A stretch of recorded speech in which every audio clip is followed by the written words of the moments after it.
साहब, अलग कमेटी बना के क्या पॉलिटिकल स्टंट किया कांग्रेस पार्टी ने? क्या ये जो सिखों के बारे में बात कर रहे हैं, मैं उसका जवाब दूं? आज हरियाणा में जो गठन हुआ है सिख प्रबंधक कमेटी का, ये आज तक सन 66 से नहीं दिया गया था। ये किसने दिया? कांग्रेस ने दिया। आपकी सरकार पीछे अटल बिहारी वाजपेयी जी इस देश के प्रधानमंत्री रहे। तब सिखों के बारे में आपको क्यों नहीं याद आती? तब आप सिखों के बारे में बात क्यों नहीं करते? तब आप इंसाफ क्यों नहीं करवाते? आज जिस भारतीय जनता पार्टी की, मेरे मित्र ने कहा था कि मैं पहले भारतीय जनता पार्टी में था। भैया जी, धर्मपाल गुप्ता जी भी भारतीय जनता पार्टी में थे, नारंग जी भी भारतीय जनता पार्टी में थे। इतने बड़े बड़े नेता छोड़ के आ रहे हैं तो तुम्हारी पार्टी में कोई कमी होगी। 100%। चलिए बिल्कुल, नारंग साहब आऊंगा, राणा जी आपके पास भी आऊंगा। आपकी पार्टी मदान साहब वाजपेयी सरकार ने स्पेशल एडवोकेट जनरल किए थे, सॉलिसिटर नियुक्त किए थे, 4 सॉलिसिटर लगाए थे इस न्याय को दिलाने के लिए। बिल्कुल। Special court fast track. Rana साहब, नारंग साहब, आपकी पार्टी का कहना है अगर सत्ता में आए तो अलग कमेटी को भंग कर देंगे, जो सिख कमेटी अलग। ऐसा हमने कोई नहीं कहा है कि हम उस कमेटी को, लेकिन एतराज है अलग कमेटी से। लेकिन हम सांप्रदायिकता का जहर नहीं घोलना चाहते। हम सिखों को बांटना नहीं चाहते। हम सिखों को एक रखना चाहते हैं। हम फिरका परस्ती नहीं चाहते। सारे भाई सिख रहें, अपना विकास करें। हमने ये नहीं कहा कि हम उसको, यानी 36 बिरादरी को साथ लेके चलने की कोशिश है। बिल्कुल धर्मपाल जी, 36 बिरादरी को साथ लेने की कोशिश इनेलो भी कह रही है, कांग्रेस भी कह रही है और भाजपा तो पहले से ही कहती है कि हम सबको साथ लेकर चलेंगे। नहीं, हम तो 36 बिरादरी को साथ लेके चले ही हुए हैं। अब ये क्यों कह रहे हैं कि 36 बिरादरी को साथ लेके चलेंगे? ये क्या नौबत आन पड़ी कि इनको अपनी क्लैरिफिकेशन देनी पड़ रही है? कोई पानीपत के अंदर बिरादरीवाद का कोई सवाल नहीं है। पानीपत के लोग भाईचारा बना करके इन्होंने हमेशा रखा है और आज इस बात का प्रमाण है कि हर जाति के लोग यहाँ पे बैठे हुए हैं। आपसी भाईचारा सबका बरकरार है और सारी जिंदगी रहेगा। हम 36 बिरादरी के लोग आज पानीपत की जनता के लिए हम कुछ करना चाहते हैं। आज पानीपत की जनता के लिए इतनी दिक्कतें हैं कि पीने का पानी नहीं मिलता, गंदे पानी की निकासी का प्रबंध नहीं है। आज हमारे घरों के अंदर बीमारियां फैली हुई हैं। आज हमारे घरों के अंदर दवाई का छिड़काव नहीं होता। कमेटी वालों ने हाउस टैक्स के 5-5 साल के बिल भेज रखे हैं। माताएं बहनें रो पड़ती हैं। मैं आपके माध्यम से आज कहना चाहता हूं कि शहर का विधायक गलियों में निकल करके जाके देखे, उसको पता लगेगा कि पानीपत की जनता के अंदर उसने विकास किया है या नहीं किया। राणा जी, आपसे सवाल है। व्यापारी यहाँ पर बैठे थे, उनका कहना था कि जो हैंडलूम इंडस्ट्री है उसकी हालत खस्ता है। केंद्र में आपकी सरकार है, आप आश्वस्त हैं राज्य में अपनी सरकार को लेकर के। अगर राज्य में सरकार बनती है तो क्या वाकई ये जो हैंडलूम की इंडस्ट्री है इस पर ध्यान दिया जाएगा? क्या वाकई इनको कोई फायदा दिया जाएगा? क्या वाकई इनके जो टैक्स हैं तमाम उसमें छूट दी जाएगी? जब ये व्यापारियों का प्रतिनिधिमंडल हमारे नेताओं से मिला था तभी पूरा आश्वासन दिया गया था कि हैंडलूम इंडस्ट्री को हमारी सरकार बनते ही पूरी राहत दी जाएगी। जी बोलिए मदान साहब। हैंडलूम इंडस्ट्री की जहां तक बात करूं, माननीय आईडी स्वामी जी यहाँ के एमपी होते थे। पानीपत की हैंडलूम इंडस्ट्रीज के व्यापारी अगर शहर में सुन रहे हों तो वो सारे व्यापारी माननीय एमपी साहब के नेतृत्व में दिल्ली गए थे, माननीय जसवंत जी के पास। उस समय माननीय जसवंत सिंह जी ने स्पष्ट कह दिया था अपने एमपी को भी और इस पानीपत की जनता को भी कि मैं किसी तरह के टैक्स नहीं हटाऊंगा, मैं किसी तरह की आपको राहत नहीं दूंगा। अगर इसमें झूठ हो तो आप जो सजा मेरी कहें मैं लेने को तैयार। मदान जी, मुझे ये बताओ, वो एक्साइज हटाई किसने? वो एक्साइज किसने हटाई? वो भाजपा ने हटाई एक्साइज, उसी वित्त मंत्री ने हटाई। मुझे बताइए मदान जी। नहीं हटाई, मैं बिल्कुल उसी सरकार ने हटाई। ये लोगों से जाके पता कर लीजिए। मैं खुद मैं पानीपत की जनता को बताना, एक मिनट, मैं पानीपत की जनता को बताना चाहता हूं कि हरियाणा पानीपत के व्यापारी भाइयों ने अपनी दुकानें 3 दिन तक बंद करके प्रदर्शन किया और ये कहा कि ये वेट खत्म होना चाहिए। हरियाणा के अंदर पानीपत के अंदर केवल और केवल हैंडलूम का व्यापार ज्यादा है, उसको तबाह करने के लिए आज हमारी सरकार जो तुली, सबसे पहला आदमी धर्मपाल गुप्ता था जो व्यापारियों के साथ जाकर के बैठा और उसने कहा कि हम आपका वैट उठा करके काम लेंगे। उसके बाद आपके कांग्रेस के नेता है, आज जो आपके प्रत्याशी हैं, एक मिनट, आपके जो प्रत्याशी हैं भाई बलबीर बुल्ले शाह जी, वो भी गए, बिल्कुल जनता को सुनेंगे, बोलिए आप जल्दी। उन्होंने जूस पिला करके कहा कि आप हड़ताल खत्म कर दो, लेकिन उन्होंने ये नहीं कहा कि मैं पानीपत की जनता के ऊपर वैट खत्म करा के लूंगा। मैंने घोषणा पत्र के अंदर लिखा हुआ है कि यदि मुझे पानीपत की जनता ने सहयोग और समर्थन दिया, यदि विधायक बनाया, तो मैं मुख्यमंत्री से जाकर के ये सौदा करूंगा कि पानीपत के अंदर वैट को खत्म करो। चलिए, मतलब आप उन तमाम मुद्दों को लेकर गंभीर हैं। ठुकराल साहब, आपकी नई नवेली पार्टी, हालांकि गोपाल कांडा ने कहा है अपने मैनिफेस्टो में भी और तमाम बार वो जब जनसभाओं को संबोधित करते हैं तो कहते हैं कि इंडस्ट्री को बढ़ावा देंगे। क्योंकि मैं खुद एक व्यापारी हूं, क्या हैंडलूम इंडस्ट्री को लेकर के हरियाणा लोकहित पार्टी का कोई विजन है? बिल्कुल विजन है। जो वैट का चक्कर है वो बिल्कुल हटाया जाएगा।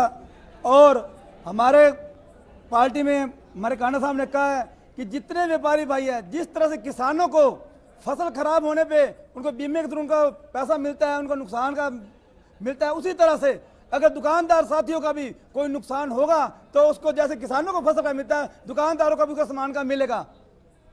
चलिए, यानी कि आपका विजन कहीं ना कहीं क्लियर है। राजेश, जनता हैंडलूम को लेकर के, और अगर बात की जाए ये जो फ्लाईओवर है जिसको हालांकि लाइफलाइन कहा जाता है पानीपत की, लेकिन लोगों का कहना है कि ये आफत है। जनता क्या मानती है इन तमाम मुद्दों को लेकर के, और अपने अगले प्रतिनिधि से क्या कुछ उसकी आकांक्षाएं हैं, शांति से अगर जनता इसका जवाब देगी तो हम जानने की कोशिश करेंगे कि पानीपत का जो कपड़ा उद्योग है उसको बढ़ावा देने को लेकर के किस तरह का लोग एक ये सोच रखते हैं, कैसी अपेक्षा रखते हैं अपने प्रतिनिधियों से। जो सरकार सत्ता में आए या जो विधायक चुनकर जाए, वो पानीपत के कपड़ा उद्योग को लेकर के क्या पहल करे। कपड़ा उद्योग को बढ़ावा देने के लिए कांग्रेस सरकार ने जो भी किया है बहुत ज्यादा किया, और आगे भी जो विधायक यहाँ से चुन के जाएगा कांग्रेस का, वो कपड़ा उद्योग के लिए बहुत सारी मेहनत करेगा। ये अपनी एक पार्टी की भाषा बोल रहे हैं, फिर भी हम और लोगों से बात करते हैं।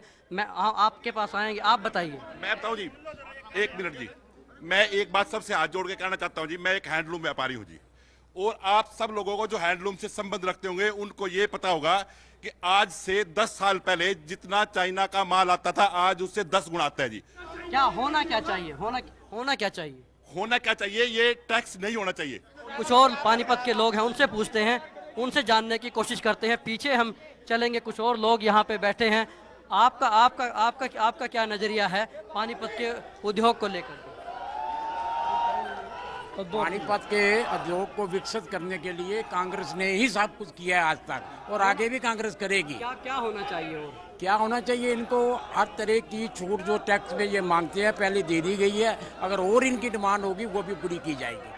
इनका कहना है कि छूट दे दी गई है और दे दी जाएगी। अब और कुछ बातें हैं, जो पुल की फ्लाईओवर की एक बात आई है, उसको लाइफलाइन पानीपत की कहा जाता है।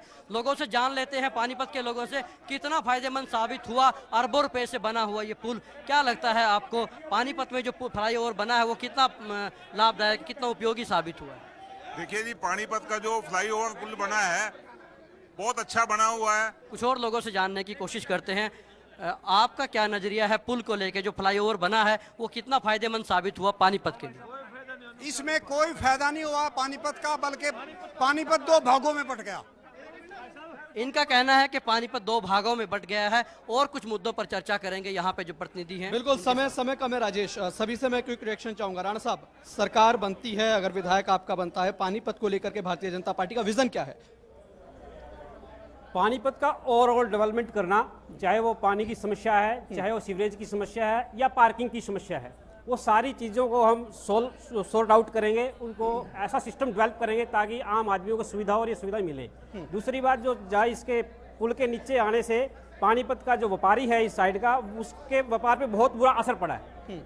तो सरकार आने के बाद ऐसा प्रारूप तैयार किया जाएगा ताकि इनको सबवे या कोई कट वगैरह देके इनकी मार्केट को खोला जाए और ये इनका व्यापार बढ़े।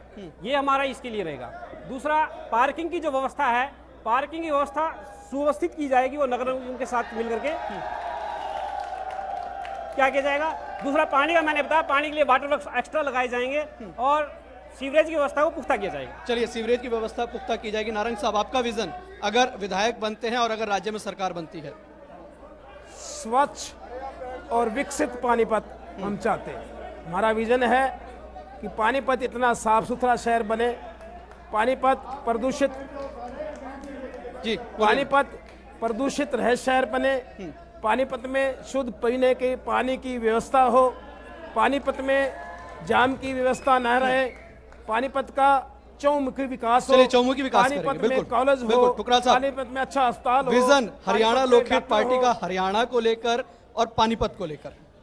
अगर पानीपत की पब्लिक मेरे को मौका देती है विधायक पद का, तो मैं आप सभी साथियों को एक वादा करता हूं कि मेरे विधायक पद बनते ही जो पब्लिक और प्रशासन में दूरी है वो दूरी दूर कर दूंगा, प्रशासन और पब्लिक में तालमेल बिठा दूंगा, ताकि फिर विधायकों की भी इतनी जरूरत ना पड़े, पब्लिक सीधा प्रशासन से काम ले सके। चलिए अफसरशाही पर लगाम लगाएंगे, जैसा कि लगातार यहाँ की जनता। धर्मपाल जी, विजन हरियाणा को लेकर, हालांकि आप आजाद उम्मीदवार हैं, और खासकर पानीपत को लेकर क्या विजन है, क्योंकि पानीपत की बात लगातार हम पानीपत को कर रहे हैं। लेकर के ये विजन है कि मैं पानीपत की जनता 1600 लाख रुपए हर रोज टैक्स अदा कर रही है, उसके बदले में पानीपत के सरकारी अस्पताल के अंदर एक्सरे की मशीन हो, MRI की मशीन हो, CT स्कैन की मशीन हो, डायलिसिस की मशीन हो, मैं ये उपलब्ध करवाना चाहता हूँ।